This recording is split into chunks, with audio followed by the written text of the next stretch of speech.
नमस्ते दोस्तों, क्या आपने कभी दिग्गज किताब द इंटेलिजेंट इन्वेस्टर के बारे में सुना है? बेन ग्राहम ने इसे लिखा था और ये वैल्यू इन्वेस्टिंग की बाइबल मानी जाती है। 1949 में पहली बार छपी थी और आज तक ये किताब इन्वेस्टर्स को फाइनेंशियल सक्सेस दिला रही है। द इंटेलिजेंट इन्वेस्टर कोई गेट रिच क्विक स्कीम नहीं है। ये वेल्थ बनाने का रोड मैप है जिसमें प्लानिंग, डिसिप्लिन्ड इन्वेस्टिंग और मार्केट की गहरी समझ होती है। ग्राहम का मानना था कि एक इंटेलिजेंट इन्वेस्टर को वॉल स्ट्रीट के भावनात्मक उतार चढ़ाव से प्रभावित नहीं होना चाहिए। उन्हें साउंड फंडामेंटल्स और लॉन्ग टर्म वैल्यू पर ध्यान देना चाहिए। ये किताब एक्सपीरियंस्ड और न्यू इन्वेस्टर्स दोनों के लिए ज्ञान का खजाना है। ये कॉम्प्लेक्स फाइनेंशियल कॉन्सेप्ट्स को सिंपल लैंग्वेज में समझाती है। चाहे आप अपनी इन्वेस्टमेंट जर्नी शुरू कर रहे हों या अपनी स्ट्रैटेजीज को और बेहतर बनाना चाहते हों, द इंटेलिजेंट इन्वेस्टर आपकी मदद करेगी। तो क्या आप एक स्मार्टर और कॉन्फिडेंट इन्वेस्टर बनने के लिए तैयार हैं? आइए इस किताब के की प्रिंसिपल्स को समझते हैं जो इसे टाइमलेस क्लासिक बनाते हैं। एक विंटेज दुकान में जाने का इमेजिन करो जहां पुरानी चीजें रखी हैं। आपको एक एंटीक घड़ी दिखती है जो बहुत खूबसूरत है। उसका प्राइस टैग देखकर लगता है कि वो सस्ती है। क्या हो सकता है कि ये एक हिडन जेम हो जिसे कोई और नहीं देख पाया? यही वैल्यू इन्वेस्टिंग का एसेंस है जिसे बेंजामिन ग्राहम ने द इंटेलिजेंट इन्वेस्टर में प्रमोट किया है। इसमें हमें मार्केट के हाइप और नॉइज से परे देखना होता है। ऐसी कंपनीज ढूंढनी होती है जिनकी असली कीमत उनके करंट प्राइस से ज्यादा हो। वैल्यू इन्वेस्टर्स एक डिटेक्टिव की तरह होते हैं जो कंपनी के फाइनेंशियल स्टेटमेंट्स को केयरफुली एनालाइज करते हैं, उनकी मैनेजमेंट टीम को देखते हैं और उनके कंपेटिटिव एडवांटेज को समझते हैं।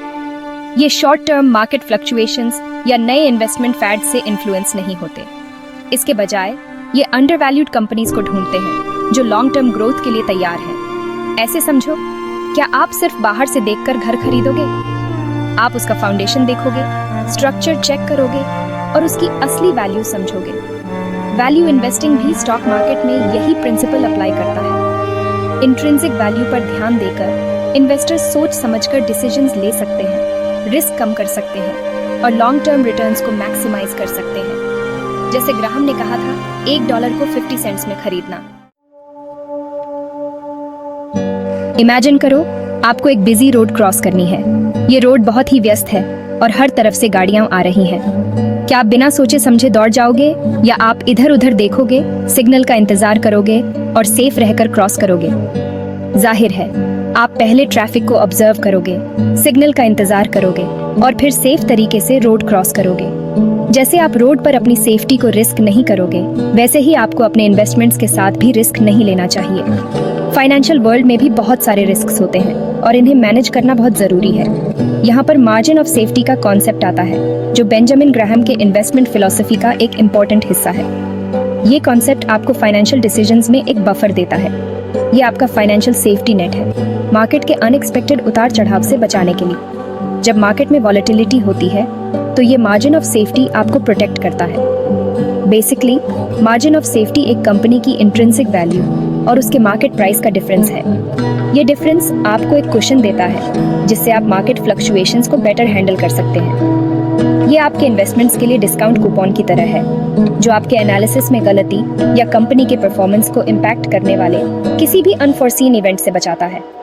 ये आपको एक सेफ्टी मार्जिन देता है। ऐसे समझो, आप एक यूज्ड कार खरीद रहे हो। आपने बहुत रिसर्च की है और गाड़ी की कंडीशन को अच्छे से चेक किया है।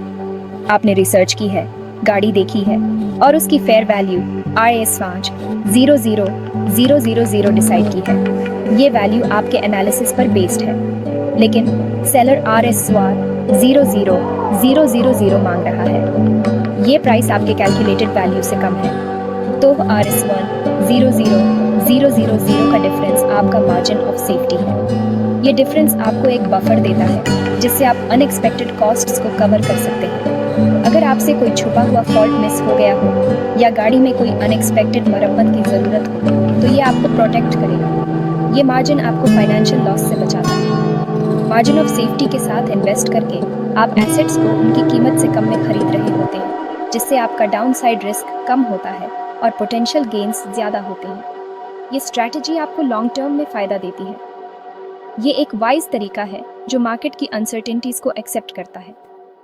मार्केट हमेशा प्रिडिक्टेबल नहीं होता और मार्जिन ऑफ सेफ्टी आपको इन अनसर्टेनिटीज से बचाता है। याद रखें, एक्सपीरियंस्ड इन्वेस्टर्स भी गलतियां कर सकते हैं, इसलिए मार्जिन ऑफ सेफ्टी का होना बहुत ज़रूरी है। मार्जिन ऑफ सेफ्टी आपकी इंश्योरेंस पॉलिसी है जो आपको पीस ऑफ माइंड देती है और आपकी मेहनत की कमाई को प्रोटेक्ट करती है। ये कॉन्सेप्ट आपको फाइनेंशियली सिक्योर रखता है और आपके इन्वेस्टमेंट्स को सेफगार्ड करता है।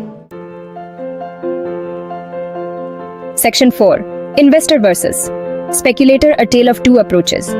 फाइनेंस की दुनिया में दो तरह के लोग होते हैं, इन्वेस्टर और स्पेक्युलेटर। हालांकि दोनों ही सेम मार्केट में काम करते हैं, लेकिन उनके अप्रोचेस, मोटिवेशंस और उनकी डेस्टिनी बहुत अलग होती है। इन्वेस्टर्स और स्पेक्युलेटर्स के बीच का अंतर समझना बहुत जरूरी है, क्योंकि ये आपके फाइनेंशियल फ्यूचर को शेप कर सकता है।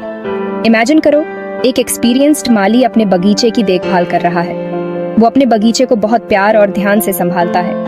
वो बेस्ट बीज चुनता है, मिट्टी को पोषित करता है और धैर्य से अपनी फसल का इंतजार करता है। उसे पता है कि अच्छी फसल के लिए समय और सही देखभाल की जरूरत होती है। ये एक इन्वेस्टर की तरह है। एक इन्वेस्टर भी अपने इन्वेस्टमेंट्स को नर्चर करता है, उन्हें समय देता है ग्रो करने के लिए। वो मार्केट में लॉन्ग टर्म पर्सपेक्टिव के साथ आते हैं, कंपनीज को अच्छी तरह रिसर्च करते हैं, उनके फंडामेंटल्स को एनालाइज करते हैं और ऐसे बिजनेसेस में इन्वेस्ट करते हैं जिनके बारे में उन्हें लगता है कि वो टाइम के साथ ग्रो करेंगे।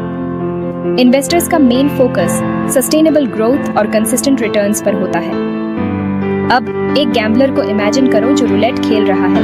उसके हाथ में चिप्स हैं और वो लकी स्पिन की उम्मीद कर रहा है। उसे नहीं पता कि अगला स्पिन उसे जीत दिलाएगा या हार। वो शॉर्ट टर्म गेन से ड्रिवन है, केयरफुल एनालिसिस के बजाय चांस और स्पेकुलेशन पर डिपेंड है। उसकी स्ट्रैटेजी लक और गट फीलिंग्स पर आधारित होती है। ये एक स्पेक्युलेटर है जो मार्केट नॉइज से बहुत जल्दी इन्फ्लुएंस हो जाता है, लेटेस्ट हॉट स्टॉक्स के पीछे भागता है और क्विक प्रॉफिट्स चाहता है। स्पेक्युलेटर्स का main focus short term gains और मार्केट ट्रेंड्स पर होता है। इन्वेस्टर एक मैराथन रनर की तरह होता है, डिसिप्लिन्ड, फोकस्ड और लॉन्ग हॉल के लिए कमिटेड होता है। मैराथन रनर की तरह इन्वेस्टर भी अपने गोल को अचीव करने के लिए पेशेंस और परसिवियरेंस दिखाता है। दूसरी तरफ स्पेक्युलेटर एक स्प्रिंटर की तरह होता है, जिसे बस तेजी से दौड़ना है और इमीडिएट ग्रेटिफिकेशन चाहिए। स्प्रिंटर की तरह स्पेक्युलेटर भी शॉर्ट बर्स्ट्स ऑफ एनर्जी और क्विक रिजल्ट्स पर डिपेंड करता है। हालांकि स्पेक्युलेशन से जल्दी पैसा कमाने का लालच होता है, लेकिन ये एक रिस्की गेम है जो अक्सर इमोशंस और स्पेक्युलेशन से ड्रिवन होता है। स्पेक्युलेटर्स को अक्सर high risk high reward scenarios में इंटरेस्ट होता है। दूसरी तरफ इन्वेस्टिंग एक पेशेंट और कैलकुलेटेड अप्रोच है जो धीरे धीरे टाइम के साथ वेल्थ बनाने पर फोकस करता है। इन्वेस्टर्स अपने डिसीजंस को वेल रिसर्च्ड और इन्फॉर्म्ड तरीके से लेते हैं। द इंटेलिजेंट इन्वेस्टर में बेंजामिन ग्रैहम इन्वेस्टर के रोल को सपोर्ट करते हैं और रीडर्स को मार्केट में काल्म रहकर लॉन्ग टर्म पर्सपेक्टिव के साथ और थॉरो एनालिसिस करके आने के लिए कहते हैं। उनकी फिलॉसफी डिसिप्लिन्ड इन्वेस्टिंग और रिस्क मैनेजमेंट पर आधारित है। याद रखें, इन्वेस्टिंग कोई गेट रिच क्विक स्कीम नहीं है, बल्कि इन्फॉर्म्ड डिसीजंस और डिसिप्लिन्ड स्ट्रेटजीज के जरिए वेल्थ बनाने का एक जर्नी है। ये जर्नी पेशेंस, नॉलेज और स्ट्रेटेजिक प्लानिंग की मांग करती है। Section 5, riding the market roller coaster, keeping your cool. खुद को रोलर कोस्टर पर इमेजिन करो। ये धीरे धीरे ऊपर जाता है, फिर अचानक से नीचे गिरता है, ट्विस्ट्स, टर्न्स और ड्रॉप्स लेता है। मार्केट भी ऐसा ही होता है, कभी ग्रोथ होती है तो कभी अचानक से गिरावट आ जाती है। जैसे रोलर कोस्टर की राइड में थ्रिल और एक्साइटमेंट होता है, वैसे ही मार्केट की अनप्रेडिक्टेबिलिटी में भी एक तरह का थ्रिल होता है। लेकिन जैसे रोलर कोस्टर की राइड में सेफ्टी मेजर्स होते हैं, वैसे ही मार्केट में भी आपको अपने सेफ्टी मेजर्स लेने होते हैं। रोलर कोस्टर की तरह ही मार्केट फ्लक्चुएशंस में फंसना आसान है। जब प्राइसेस बढ़ते हैं तो हमें लगता है कि हम कुछ भी कर सकते हैं और हम रिटर्न्स के लिए जल्दबाजी में डिसीजंस लेते हैं। जब मार्केट नीचे गिरता है तो पैनिक हो जाता है और हम अपने इन्वेस्टमेंट चॉइसेस पर डाउट करने लगते हैं। ये ह्यूमन नेचर है, लेकिन हमें इसे कंट्रोल करना सीखना होगा। मार्केट की हर मूव पर रिएक्ट करने से बेहतर है कि हम एक वेल थॉट आउट स्ट्रेटजी पर टिके रहें। लेकिन ये याद रखें, मार्केट कोई समझदार व्यक्ति नहीं है। ये बहुत सारे फैक्टर्स से प्रभावित होता है, जैसे इकोनॉमिक डेटा, इन्वेस्टर सेंटिमेंट और ग्लोबल इवेंट्स। इसके हर मूव को प्रेडिक्ट करना मुश्किल है और खतरनाक भी हो सकता है। मार्केट की अनप्रेडिक्टेबिलिटी को समझना और उसे एक्सेप्ट करना ही पहला स्टेप है। इसके बाद आपको अपने इमोशंस को कंट्रोल में रखना होगा और इम्पल्सिव डिसीजन से बचना होगा। तो आप मार्केट के यूपीएस एंड डाउन्स को कैसे हैंडल कर सकते हैं बिना अपना काम खोए। इसका की है अपने लॉन्ग टर्म गोल्स पर फोकस करना और नॉइज को इग्नोर करना। याद रखें कि आपने इन्वेस्ट क्यों किया था और अपनी स्ट्रैटेजी पर ट्रस्ट रखें। जब मार्केट नीचे गिरे तो पैनिक करने के बजाय इसे एक अपॉर्चुनिटी समझें क्वालिटी एसेट्स को डिस्काउंट पर खरीदने का। जब मार्केट ऊपर जाए तो रिटर्न्स के लिए ग्रीडी मत बने और अपने इन्वेस्टमेंट प्लान पर टिके रहें। डिसिप्लिन और पेशेंस ही आपकी सबसे बड़ी स्ट्रेंथ्स हैं। एक एक्सपीरियंस्ड रोलर कोस्टर राइडर की तरह अपने हाथ अंदर रखें, अपनी नज़र होराइजन पर रखें और राइड का आनंद लें। याद रखें, वॉलेटिलिटी इस गेम का एक हिस्सा है।